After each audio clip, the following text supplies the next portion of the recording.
ক্ষমতায় থেকে শেখ হাসিনা এমন কিছু কাজ করেছেন যা বাংলাদেশের মানুষের জীবনকে অনেক অনেক সহজ করে দিয়েছে। কৃষকদের সার সরবরাহ সহজীকরণ, যোগাযোগ ব্যবস্থার আমূল পরিবর্তন, সমুদ্র সীমা বিজয় সহ তার করা বেশ কিছু কাজ নিয়ে তেমন আলোচনা হয় না, অথচ এই কাজগুলো শেখ হাসিনা সরকারের অন্যতম সফলতা। শেখ হাসিনার যুগান্তকারী কিছু কাজ সম্পর্কে জেনে নেওয়া যাক। প্রথমেই কৃষি খাতে বৈপ্লবিক পরিবর্তন। বিএনপির দুই শাসনামলে দেশের কৃষি খাত নিয়ে নানা অভিযোগ ছিল। বাংলাদেশের ইতিহাসে সারের দাবিতে কৃষক রাস্তায় নামার পর সরকার করে হত্যা করেছে, এমন ঘটনাও ঘটেছে বিএনপি শাসনামলে। সারের সিন্ডিকেট নিয়ে গণমাধ্যমে সংবাদ করলে সেই সাংবাদিককে মাইকিং করে প্রকাশ্যে হুমকির ঘটনা ঘটেছে সে সময়। তবে শেখ হাসিনার সময় সে চিত্রটা পাল্টে যায়। 2009 সালে রাষ্ট্রীয় ক্ষমতা গ্রহণের পর থেকে শেখ হাসিনার সরকার বাংলাদেশের সার উৎপাদনে স্বয়ংসম্পূর্ণতা অর্জনে বেশ কিছু পদক্ষেপ নেন।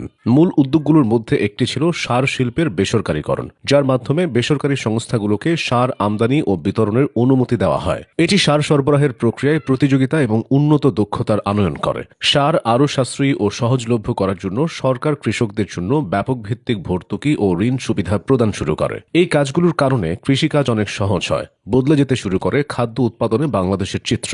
শেখ হাসিনার শাসনামলে যে কাজগুলো মানুষের জীবনে সরাসরি ইতিবাচক প্রভাব ফেলেছে সেগুলোর একটি হলো মেট্রো রেল। মেট্রো রেলের মাধ্যমে বাংলাদেশের রাজধানী ঢাকা এক নতুন যুগে প্রবেশ করে। ঢাকার দীর্ঘদিনের যানজট আর সময় নষ্ট হওয়া জীবনের যন্ত্রণা কমাতে উত্তর থেকে মতিঝিল পর্যন্ত মেট্রো রেলের যাত্রা ছিল যুগান্তকারী। এটি শুধু একটি পরিবহন ব্যবস্থাই নয়, বরং নগর পরিকল্পনা, আধুনিক নগরায়ন এবং মানুষের জীবনমান উন্নয়নের এক বিপ্লব। এখন নগরবাসীর যাত্রার সময় অর্ধেকে নেমে এসেছে আর নির্ভরযোগ্য পরিবহন ব্যবস্থা তৈরি হয়েছে। শেখ হাসিনার সময় যোগাযোগ খাতের এই পরিবর্তন শুধু মেট্রো রেলই থেমে থাকেনি। ফ্লাইওভার, 4 লেন, 6 লেন, উন্নত মহাসড়ক, রেল লাইন সম্প্রসারণ, এসবের কারণে সারা দেশের যোগাযোগ ব্যবস্থা সহজ হয়েছে।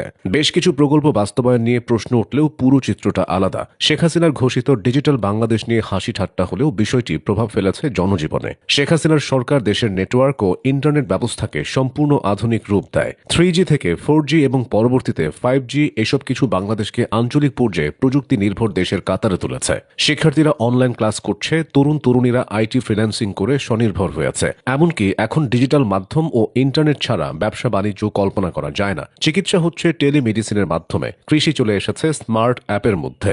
আর এই সব কিছুর ভিত্তি হলো দ্রুতগতির ইন্টারনেটের বিস্তার, যা শেখ হাসিনার সময় হয়েছে। দেশের অভ্যন্তরীণ এসব কাজের বাইরেও আরও বড় একটি পরিবর্তন এসেছে আন্তর্জাতিক অঙ্গনে, যেখানে শেখ হাসিনার কূটনৈতিক দক্ষতা বাংলাদেশকে এনে দিয়েছে সমুদ্র বিজয়, যা দেশের ইতিহাসে সবচেয়ে গুরুত্বপূর্ণ ভূ রাজনৈতিক অর্জনগুলোর একটি। 3 দশকেরও বেশি সময় ধরে আলোচনার পর মিয়ানমার ও ভারতের সঙ্গে সমুদ্র সীমা বিরোধ নিষ্পত্তি না হওয়ায় 2009 সালের 8 অক্টোবর সালিশি আদালতে যাওয়ার সিদ্ধান্ত নেয় শেখ হাসিনা সরকার। এই প্রক্রিয়ার অংশ হিসেবে মিয়ানমারের সঙ্গে সমুদ্র সীমা নির্ধারণের জন্য বাংলাদেশ জার্মানির হামবুর্গ ভিত্তিক সমুদ্র আইন বিষয়ক আন্তর্জাতিক ট্রাইব্যুনাল তথা ইটলসে মামলা দায়ের করেছিল।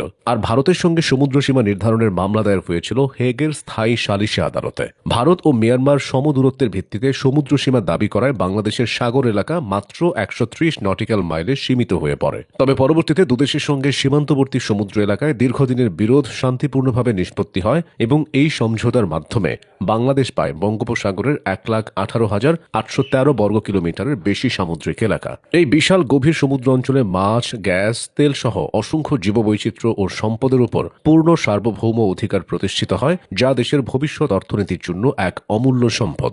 যুগান্তকারী এই কাজগুলো ছাড়াও আরও বেশ কিছু কাজ হয়েছে, যা বাংলাদেশের উন্নতিকে কয়েক ধাপ এগিয়ে দিয়েছে।